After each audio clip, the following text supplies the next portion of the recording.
Shalom Bapak Ibu Saudara yang dikasihi Tuhan Yesus Kristus. Apa kabar Anda hari ini? Dimanapun Anda berada, saya berharap Anda selalu dalam keadaan yang baik. Dan seperti biasa, sangat senang sekali saya bisa kembali menyapa Anda melalui program Sapaan Gembala pada hari ini. Saudara yang dikasihi Tuhan, kita sama-sama mengalami sebuah situasi yang sulit pada saat ini. Beberapa minggu terakhir ini barangkali bisa dikatakan menjadi minggu-minggu yang paling berat di sepanjang masa pandemi yang berlangsung sampai hari ini.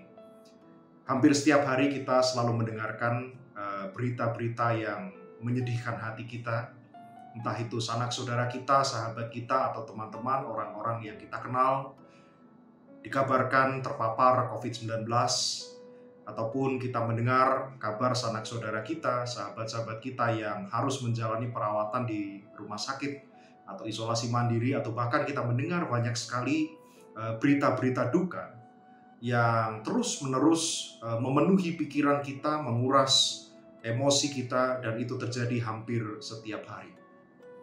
Nah, saudara, di tengah situasi yang seperti ini, saya seringkali mendengar ada begitu banyak orang mengatakan, ya kita tidak bisa berbuat apa-apa lagi. Di tengah situasi yang krisis, di tengah situasi di mana kita tidak bisa melakukan apapun pada saat ini, kita hanya bisa berdoa. Bukankah Anda juga seringkali mendengar ungkapan yang seperti ini, saudara-saudara? Di dalam situasi yang sulit seperti ini, di saat orang sudah kehabisan kata-kata, di saat orang sudah tidak tahu apalagi yang harus dilakukan untuk menolong sesama dan bahkan diri kita sendiri, orang cenderung mengatakan di saat seperti inilah kita hanya bisa berdoa. Nah, saudaraku, apakah memang tepat istilah ini? Apakah tindakan berdoa, sikap berdoa adalah sebuah ungkapan yang patut dilekatkan dengan kata hanya? Kita hanya bisa berdoa. Seolah-olah doa adalah sebuah upaya terakhir yang bisa kita lakukan dari berbagai macam pilihan yang sudah kita coba. Dan saudara kekasih Tuhan, bacaan leksionari harian kita dari Roma 15 ayat 22 sampai ayat ke-33. Ini menceritakan tentang kisah perjalanan misi seorang yang bernama Rasul Paulus. Dia menceritakan tentang Rasul Paulus yang di dalam sebuah rencana perjalanan misinya, kemudian dia meminta agar jemaat di Roma mendoakan dia agar kelak Paulus bisa menjumpai mereka, jemaat di Roma, sebelum ia pergi untuk mengabarkan Injil ke Spanyol. Ya saudara, bacaan ini sangat menarik sekali kalau kita dalami. Pada bagian ini, Rasul Paulus mengungkapkan isi hatinya. Kalau pakai bahasa sehari-hari, Rasul Paulus curhat gitu ya. Dia mengungkapkan isi hatinya tentang betapa kangennya dia, tentang betapa rindunya dia kepada jemaat di Roma, sehingga dia sungguh-sungguh ingin menjumpai mereka dalam waktu yang sesegera mungkin. Rasul Paulus ingin sesegera mungkin menjumpai jemaat di Roma ini. Tetapi saudara, kalau kita membaca di sana, kita tahu bahwa agaknya Paulus memiliki sebuah prioritas lain, yaitu dia katakan dia harus lebih dulu menempuh perjalanan lain untuk menghantarkan hasil persembahan kasih dari jemaat di Makedonia dan Akhaya untuk jemaat di Yerusalem. Agaknya ini perjalanan ke Yerusalem untuk membawa hasil persembahan kasih dari dua jemaat di Makedonia dan Akhaya ini menjadi prioritas Rasul Paulus pada waktu itu. Walaupun dia sangat rindu ingin menjumpai dan ingin pergi ke Roma.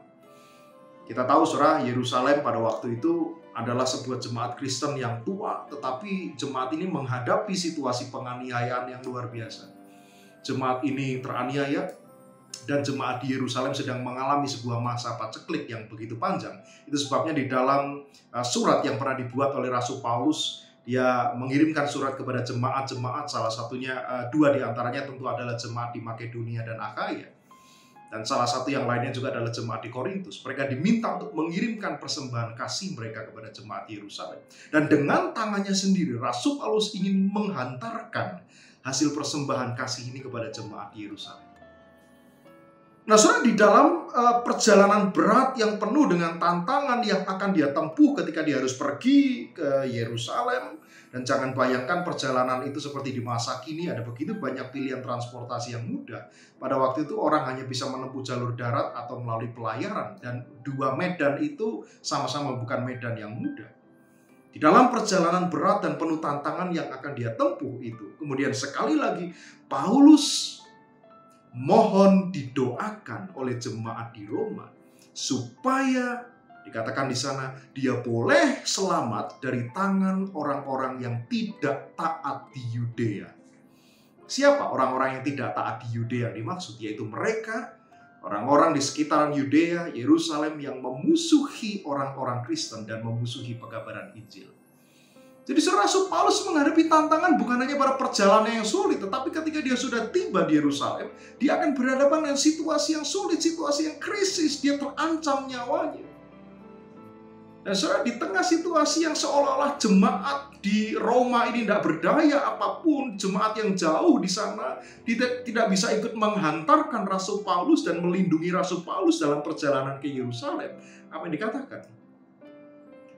Rasul Paulus rindu supaya jemaat mendoakan dia. Untuk apa didoakan? Rasul Paulus rindu didoakan supaya sesudah dari Yerusalem, sesudah perjalanan misinya ke Yerusalem selesai, Rasul Paulus ingin didoakan supaya dia dapat kemudian berlayar menuju ke Spanyol. Dengan terlebih dulu dia mampir di Roma, dan dia ingin menjumpai orang-orang yang mendoakan dia ini dalam keadaan yang sehat walafiat dan dengan sukacita yang penuh.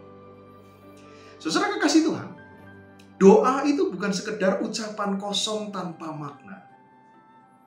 Doa juga bukan sekedar verbalisme yang dinaikkan dengan sebuah harapan akan keberuntungan yang terselip di baliknya. Mungkin ada juga yang berpikir, kita doa deh. Ya, siapa tahu doa itu ada gunanya. Tidak demikian. Tetapi Rasul Paulus di sini mengajarkan bahwa doa sungguh berkuasa. Dia sungguh merupakan sebuah laku hidup yang berkuasa memberi kekuatan bagi setiap orang di tengah derasnya badai kehidupan. Percayakah saudara dan saya akan kuasa doa itu? Mari kita berdoa. Tuhan, kami mohon di tengah derasnya arus kehidupan dan tantangan yang harus kami jalani sampai detik ini, ketika tangan dan kaki kami mungkin tidak tahu lagi, tidak bisa melangkah, seolah-olah tidak bisa berbuat sesuatu apapun. Kami percaya doa memberikan sebuah perteduhan dan pengharapan yang luar biasa. Kekuatan bagi kami untuk tetap bertahan di tengah derasnya arus hidup ini.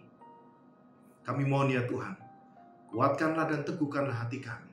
Hadirlah dalam hidup kami melalui setiap doa-doa yang kami panjatkan kepadamu.